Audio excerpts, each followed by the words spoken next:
जय माता दी। आप सभी को आने वाली नवरात्रि की बहुत बहुत शुभकामनाएं। आज की वीडियो में आपको किस प्रकार नवरात्रि पर माता रानी की चौकी सजाएं और किस तरह आसन लगाएं और किस तरह ज्वारे बोएं और कलश स्थापना कैसे करें, किस तरह माता रानी का पूजन करें, ये सारी चीजें बहुत ही सरल विधि से आप सभी को इस वीडियो के माध्यम से बताने व करने वाली हूँ। तो इस वीडियो को बिना स्किप किए एंड तक जरूर देखें और अगर आपने हमारे चैनल को सब्सक्राइब नहीं किया है तो अभी कर लीजिए, तो इसी तरह से अन्य वीडियो भी आपको देखने के लिए मिलती रहेंगी। तो चलिए बिना देरी किए वीडियो को शुरू करते हैं। तो इस तरह से थोड़ी सी साज सज्जा कर लें क्योंकि माता रानी की स्थापना है और 9 दिन के लिए माता रानी आती है, थोड़ी सी सजावट तो बनती है। तो सबसे पहले हमें एक चौकी लेनी है। चौकी लें या पटना लें, आप अपनी सुविधा के अनुसार जो लेना चाहते हैं वो लें। चाहे चौकी छोटी हो या बड़ी हो, कोई मैटर नहीं करता। मैंने आपको माता रानी की स्थापना करनी है, आपके पास जो है चीज उसी से कर सकते हो। तो इस तरह से मैंने एक चौकी ले ली है और चौकी पर लाल रंग का वस्त्र बिछा लें क्योंकि माता रानी को लाल रंग अति प्रिय है, इसलिए हो सके तो लाल वस्त्र ही लें माता रानी के आसन के लिए। अब इसके बाद कलश स्थापना करनी है। इसके बाद कलश स्थापना, ज्वारे, माता रानी की पूजा सामग्री, दीपक और डेली पूजा करने वाले गणेश जी, इनको हम अपने पास इस प्रकार रख लेंगे और इनका हम सभी का जितना पूजा में जो सामग्री हो सभी चीजों को अपने पास रख लें। कलश स्थापना के लिए एक लोटा लें।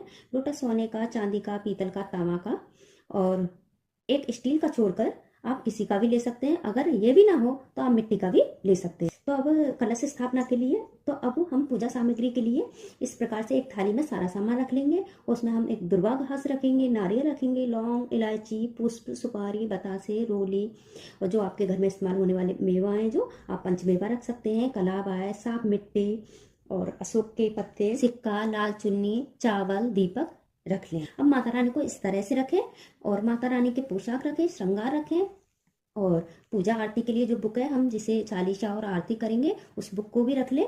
इसके बाद अब ज्वारे ज्वारे जो बोए जाते हैं उसके लिए एक मिट्टी का पात्र लें और पात्र के साथ में एक साफ मिट्टी लें और जौ रख लें। ये सभी जरूरी सामान स्थापना से पहले अपने पास इस प्रकार रख लें जिससे आप शांति से अच्छे विधि विधान से पूजा अर्चना कर सकते हैं। नहीं तो पूजा के समय कई पूजा सामग्री घर में होते हुए भी हड़बड़ाहट के कारण भूल जाते हैं, इसलिए इन सभी पूजा सामग्री को एक थाली में इस प्रकार रख लें। पूजा की जितनी भी सामग्री थी वो तैयार कर ली है। तो इस तरह से जितनी भी पूजा की सामग्री थी उस तरह से यहाँ एक जगह हमने रख ली है और जो चौकी पर हमने लाल वस्त्र बिछाया था वो इस तरह से बिछ चुका है।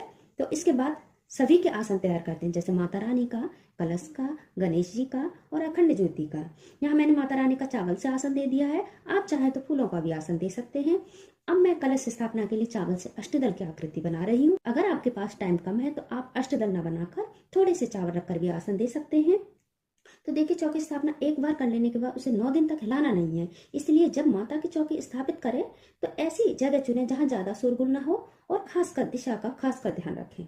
तो अब हमारा कलश स्थापना के लिए अष्टदल बनकर तैयार हो गया है। कलश आसन के बाद दीपक और गणेश जी को चावल से आसन इस प्रकार देंगे। इस तरह से सभी के आसन तैयार हो गए हैं। तो सबसे पहले कलश स्थापना करेंगे क्योंकि कलश स्थापना में भगवान विष्णु का निवास होता है। इसके साथ ही कलश में साक्षात वरुण देवता भी निवास करते हैं। घर की पूजा हो या किसी भी प्रकार की पूजा हो उसमें कलश स्थापित जरूर करें, इससे घर में शांति रहती है। इसलिए किसी भी तरह की पूजा में सबसे पहले मैंने पूजा जाता। तो कलश स्थापना करने से पहले सबसे पहले कलश की गर्दन पर मोली का धागा बांधना चाहिए। उसके बाद कलश पर स्वास्तिक बना ले या कोई भी शुभ चिन्ह बना सकते हैं, जैसे श्री का, ओम का या स्वास्तिक भी बना ले। उसके बाद कलश में साफ जल में गंगा जल डालकर कलश को भर ले।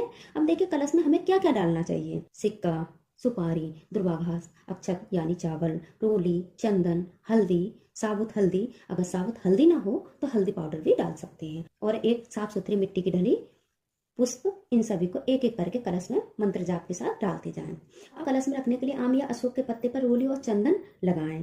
रोली और चंदन लगाकर कलश में बाहर निकलते हुए अशोक के पत्ते डाल देंगे। आम या अशोक के पत्ते आप चाहें 5, 7, 9, 11 ले सकते हैं। इसके बाद कलश के ऊपर छोटी सी प्लेट में चावल भरकर इस प्रकार रख दें।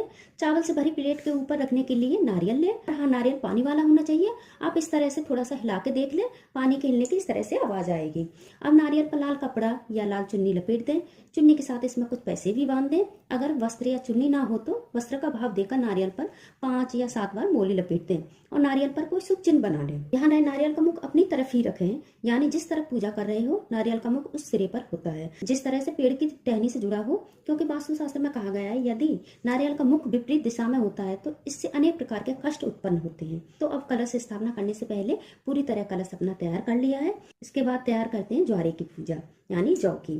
तो जौ बोने के लिए एक मिट्टी का पात्र लें, इसमें थोड़ी सी मिट्टी डालें और फिर जौ डालें, फिर से मिट्टी को बिछा दें, एक बार फिर जौ डालें, फिर से मिट्टी की परत बिछा दें, एक बार फिर से जौ डालें, यानी 3 बार मिट्टी की परत बिछानी है और 3 बार जौ डालने। इस तरह से ऊपर तक पात्र को भर दें।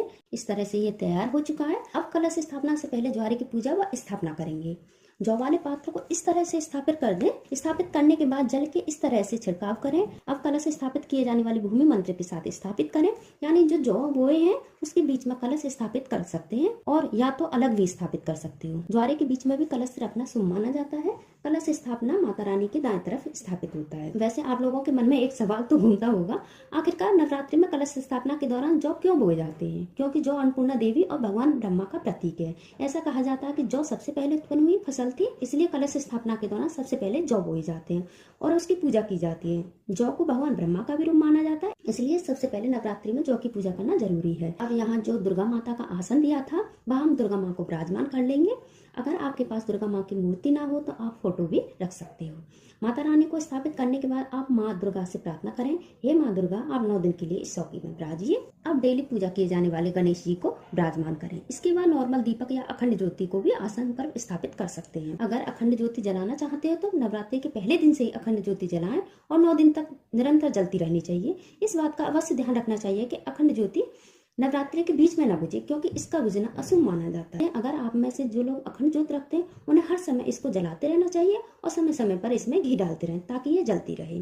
ध्यान रखें अखंड ज्योति को विजयदशमी के पूजन तक चलती रहनी चाहिए, क्योंकि धार्मिक मान्यताओं के अनुसार विजयदशमी को भगवान राम ने पराजिता देवी यानी समस्त ब्रह्मांड का पालन पोषण करने वाली देवी शक्ति है, इसका पूजन राम जी ने किया था।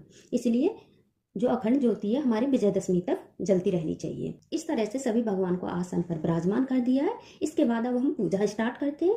तो सबसे पहले सभी भगवान को भाव रूपी गंगा जल से सबके छींटे देकर स्नान कराएं। उसके बाद वस्त्र की भावना से कलावा अर्पित करें। माता रानी, कलश, ज्वारे, गणेश जी, दीपक, अगर माता रानी के वस्त्र लेके आए तो वो धारण कराएं स्नान के बाद। अगर नहीं लेकर आ पाए तो कलावा को भी वस्त्र का भाव देते हुए अर्पित कर सकते हैं। वस्त्र पहनाने के बाद चंदन, रोली, अक्षत समर्पित करें, फिर पुष्प समर्पित करें। जिस तरह से स्नान के बाद वस्त्र पहनते हैं ठीक उसी क्रम से हमें यही रखना है। जैसे सबसे पहले स्नान के बाद वस्त्र पहनाने के बाद चंदन, रोली, अक्षत समर्पित करें, फिर पुष्प समर्पित करें।